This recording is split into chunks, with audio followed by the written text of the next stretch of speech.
Chers auditeurs, bonjour. Bonjour Yoran. Bonjour Fred.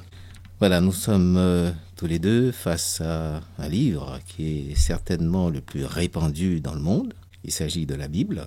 Dans la Bible, on parle de Dieu. D'ailleurs, on parle de Dieu un peu partout. Mais est-ce que ce Dieu dont on parle-t-il lui-même ? Ça, c'est une excellente question et je te propose de répondre justement à cette question avec un texte biblique parce que la Bible elle-même répond directement à cette question. Est-ce que Dieu parle ? Dans le livre de Job, au chapitre 33, à partir du verset 14 jusqu'au verset 18. Je lis donc, Dieu parle cependant, tantôt d'une manière, tantôt d'une autre, et l'on n'y prend point garde. Il parle par des songes, par des visions nocturnes, quand les hommes sont livrés à un profond sommeil, quand ils sont endormis sur leur couche, alors il leur donne des avertissements et met le sceau de ses instructions, afin de détourner l'homme du mal et de le préserver de l'orgueil, afin de garantir son âme de la fosse et sa vie des coups du glaive. Alors, je trouve ce texte vraiment intéressant, même passionnant, saisissant, parce que dès le verset 14, avec simplement 2 mots, la Bible transmet un message extrêmement fort. Dieu parle. Combien de personnes aujourd'hui auraient besoin d'entendre ce message simple, finalement, de la Bible ? Dieu parle. Faut-il au moins l'écouter ? Voilà, combien de personnes ont eu ce sentiment qu'il n'y avait personne là-haut, par exemple, que Dieu ne se souciait pas des hommes ? Eh bien, la Bible nous prend à contre-pied, quelque part, en affirmant que Dieu parle. Maintenant, ce qui est intéressant dans la suite du texte, c'est que le texte nous dit que non seulement il parle, mais il multiplie les moyens d'entrer en contact, de communication. Il parle tantôt d'une façon, tantôt d'une autre. Ce qui signifie en fait qu'il va essayer tout ce qui peut fonctionner en fait dans la communication. Tout ce qui peut retenir notre attention. Tout ce qui peut retenir notre attention. Imaginons par exemple quelqu'un qui essaie d'entrer en contact avec quelqu'un d'autre. Il va essayer de le joindre par téléphone, par mail, par courrier. Finalement peut-être qu'il va se déplacer jusqu'à sa porte et frapper. On peut dire que cette personne essaie vraiment d'entrer en contact. Et c'est le Dieu. Il y a une volonté d'entrer en contact. En fait. Tout à fait. Et c'est le Dieu que la Bible présente dans ce texte. Mais c'est presque, j'ai envie de dire, révolutionnaire. Tout à fait. Dieu parle tantôt d'une façon et tantôt d'une autre. Mais il y a un petit problème. Le petit problème, c'est qu'on n'y fait pas attention. Alors c'est intéressant parce que ça montre aussi la façon dont Dieu parle. C'est-à-dire que Dieu parle, mais pas d'une façon qui s'impose, en fait. Ce n'est pas un mégaphone. Bien, maintenant, quelque chose retient mon attention dans ce texte, c'est que il semble qu'il ait quelque chose à dire d'assez urgent. Quand je lis au verset 15 qu'il parle de différentes manières, c'est le verset 17 et 18. Afin de détourner l'homme du mal et de le préserver de l'orgueil, afin de garantir son âme de la fosse et sa vie des coups du glaive. Autrement dit, on se rend compte que là, sa communication a quelque chose d'urgent. Oui, tout à fait. Il y a quelque chose d'important qu'il veut transmettre, parce qu'il y va tout simplement de la vie de l'homme, quoi. C'est une question de vie ou de mort, d'après ce que je lis là. Tout à fait. Et ce qui est intéressant aussi, au verset 17, j'enchaîne avec ce que tu dis, c'est que en fait, Dieu ne cherche pas à entrer en communication avec l'homme parce que peut-être il s'ennuie là-haut, il n'a personne à qui parler, mais c'est pour l'homme lui-même. Absolument. Et en plus, c'est pour préserver l'homme, le verset 17, pour préserver l'homme de ses propres œuvres. Ça aussi, c'est intéressant. De ce qui fait son malheur, finalement. Exactement. Parce que l'homme, cause sa propre perte. Parce que l'homme sans Dieu, il devient un loup. Pour l'homme. Il est hors norme, en fait. Exactement, exactement.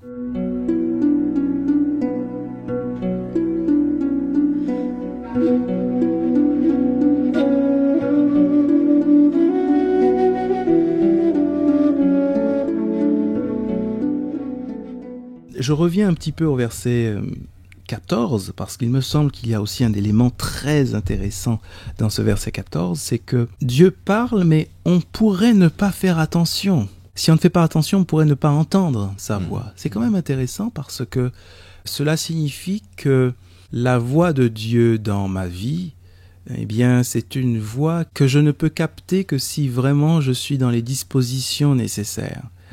Et comme je disais tout à l'heure, ce n'est pas un mégaphone qui va s'imposer à moi, comme ces mégaphones qu'on entend parfois dans les quartiers lorsqu'il y a des élections, par exemple. Mais c'est une petite voix qui, si je lui laisse de la place, Sera perceptible. Mais parfois aussi, on peut éteindre notre récepteur. On peut étouffer cette voix. C'est possible. Hein? Tu connais ces autres passages de l'Écriture qui présentent Dieu comme celui qui frappe à la porte. Et si quelqu'un entend... Donc on pourrait ne pas entendre. Et on pourrait ne pas entendre. Parce que, non pas que cette voix ne soit pas perceptible, mais il y a d'autres centres d'intérêt qui feraient que je n'y prête pas attention. Exactement. Mais je trouve ça extraordinaire, Fred. Vraiment. Absolument. Là, je partage ton avis. Je trouve ça extraordinaire parce que ça veut dire qu'en fait, on n'a plus qu'à allumer nos postes de réception, finalement, pour capter les ondes Tout à fait. de Dieu.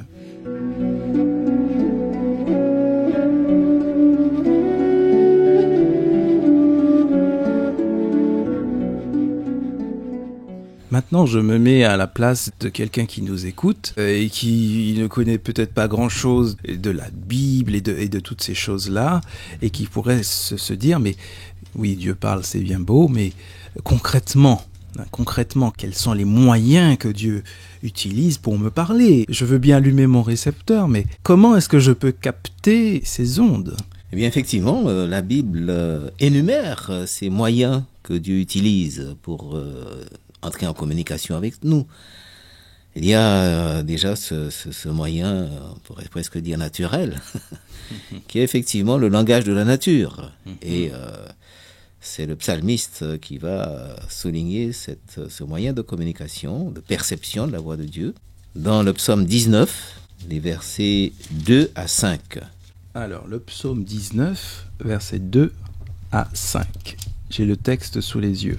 Le ciel raconte la gloire de Dieu. La voûte céleste dit l'œuvre de ses mains. Le jour l'annonce au jour. La nuit l'explique à la nuit. Ce n'est pas un langage. Ce ne sont pas des paroles. On n'entend pas leur voix.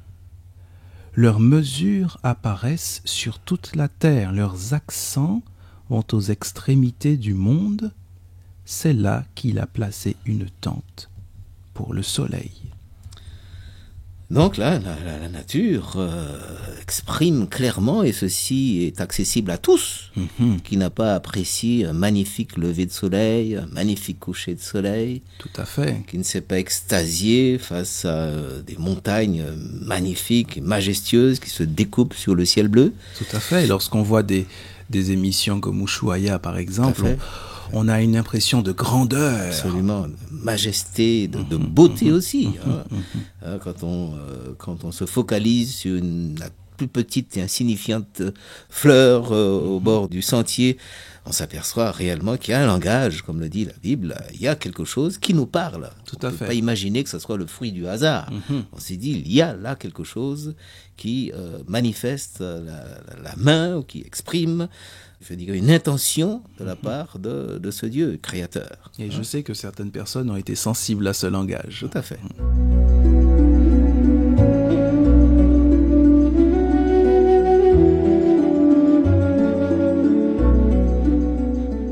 Il y a aussi un autre moyen qui est utilisé, que Dieu utilise, c'est la voix de la conscience. Et c'est l'apôtre Paul qui, dans sa lettre, dans son épître aux Romains, eh bien, attire notre attention sur cette voie que Dieu utilise, ce chemin que Dieu utilise, qui est la conscience de l'homme. Romains chapitre 2, les versets 14 et 15. Romains 2, 14 et 15. Prenons ce texte ensemble. Romains chapitre 2, versets 14 et 15. Le texte dit « Quand des non-juifs qui n'ont pas la loi font naturellement ce que prescrit la loi, ceux-là, qui n'ont pas la loi, sont une loi pour eux-mêmes. Ils montrent que l'œuvre de la loi est écrite dans leur cœur. Leur conscience aussi en rend témoignage, ainsi que leur raisonnement, qui les accusent et les défendent tour à tour. Bien. Intéressant. Quoique ce texte aussi me paraît assez clair en ce qui concerne cette faculté que tout le monde partage. Nous avons tous une conscience, comme nous le disons. On a bonne ou mauvaise conscience d'ailleurs. Et Dieu profite en quelque sorte, utilise ce moyen naturel qui consiste, je dirais, à inoculer, à sensibiliser cette conscience et à lui transmettre en quelque sorte un message qui tout au fond de nous-mêmes est perceptible, peut être perceptible. En fait, ce que tu veux dire, c'est que lorsque dans ma vie, au travers de mes actes ou de mes pensées peut-être, pourquoi pas, lorsque je sens cette petite voix, comme on dit, d'accoutumée qui me dit, eh bien, ce que tu as fait était très bien, ou ce que tu as fait n'était pas terrible, par exemple, ou même franchement mauvais. Tu veux dire que c'est quelque part Dieu qui la Bible essaie de me parler. La Bible, sans aucun doute, le laisse entendre. C'est Dieu qui utilise, qui cherche à me faire percevoir ainsi ce qui le caractérise, c'est-à-dire le bien. La conscience en général, c'est pour me pousser à faire ce qui est bien. Il y a un choix à faire avant. Et le choix qui s'impose souvent à moi, toujours à moi, c'est celui qui consiste à faire ce qui est bien. Et ce qui est bien, bien malheureusement, il m'arrive malheureusement trop souvent, peut-être encore, de toute façon trop souvent, parce que je dois toujours obéir. Tu n'es pas le seul. Ce bien, eh bien, de choisir le contraire, c'est-à-dire de faire ce qui est mal. Et, donc, la parole de Dieu nous dit que la conscience est ce moyen que Dieu utilise pour attirer notre attention sur ce qui est bien et nous pousser à le faire. D'accord. Donc, la nature, la conscience. Et puis bien sûr, les humains, ce que l'on appelle les prophètes, c'est-à-dire les porte-paroles de Dieu. Ces hommes et ces femmes ordinaires, d'ailleurs, qui sont plus réceptifs que d'autres à cette voix de Dieu. Oui, alors c'est intéressant quand même j'ai noté que tu as dit ordinaire. C'est intéressant ordinaire. De le dire parce que tout à fait. Parfois on a tendance à penser que Dieu ferait de la préférence peut-être dans le choix des personnes qui pourraient transmettre. Parfois on a l'impression qu'il y a des gens qui sont un peu au-dessus du lot. Justement. Eh bien, cette réceptivité n'est pas, je dirais, propre à une classe sociale ou à un type d'individu. Tout individu peut effectivement, potentiellement, en tous les cas, cette possibilité d'être réceptif et de devenir ce prophète, ce porte-parole de Dieu. On va peut-être citer quelques textes qui vont dans ce sens. Oui, bien sûr, bien sûr. Bien d'abord ce texte d'Amos au chapitre 3 et au verset 7, qui montre effectivement Dieu utilise ces personnes-là, ces porte-paroles. Amos 3, 7. Donc Amos chapitre 3 verset 7, nous sommes dans les petits prophètes. Ainsi le Seigneur Dieu ne fait rien sans avoir révélé ses secrets à ses serviteurs, les prophètes. Bien, nous avons bien compris que ce rien n'a rien d'absolu. C'est-à-dire que Dieu est libre. Bien sûr. Et tout ce qu'il fait dans l'univers, il ne le communique pas aux prophètes nécessairement. Bien sûr. Mais ce rien sous-entend rien en ce qui nous concerne, de ce qui nous concerne. Tout à fait. Alors, c'est vraiment intéressant. Permets-moi de m'exprimer sur ce texte parce que, en fait, moi, je trouve ce texte sécurisant, quelque part. Et comment ? Combien de fois ça n'est pas arrivé lorsqu'on travaille en équipe, par exemple avec quelqu'un, ou tout simplement à la maison avec le conjoint, et bien que on ait fait, par exemple, 2 fois la même chose parce qu'on n'a pas consulté. On ne s'est pas consulté et on n'avait pas su que telle chose avait été faite avant. Ce qui est intéressant, c'est qu'avec Dieu, il ne fait rien qui ait des conséquences pour l'humanité ou pour nous sans qu'il ait pris le soin de transmettre à des porte-paroles ce qu'il va faire. Tout à fait. Et puis il y a un autre aspect à ce que tu viens de dire, le souci de Dieu de ne rien faire sans nous prévenir. Ça signifie qu'il nous porte en haute estime. Tout à fait. C'est-à-dire que il nous a créés, nous dit le texte biblique, à son image. S'il nous crée à son image, eh bien ça signifie qu'il nous prend en considération et qu'il nous consulte, enfin dans tous les cas, qu'il dialogue avec nous, qu'il nous prévient, qu'il ne nous prend pas par surprise, il ne nous impose rien. Il y a là un véritable dialogue qu'il tient à entretenir avec nous par l'intermédiaire de ces porte-paroles que sont les prophètes. Eh bien Fred, je crois que En ce peu de temps où nous avons ouvert la Bible, nous avons dit des choses vraiment extraordinaires, je trouve. En tout cas, la Bible nous a fait prendre conscience de l'extraordinaire de Dieu, en quelque sorte, de son souci majeur. Je n'ai qu'une envie, c'est qu'on puisse de nouveau se retrouver pour explorer encore à nouveau ce livre magnifique. Et je partage avec toi cette envie.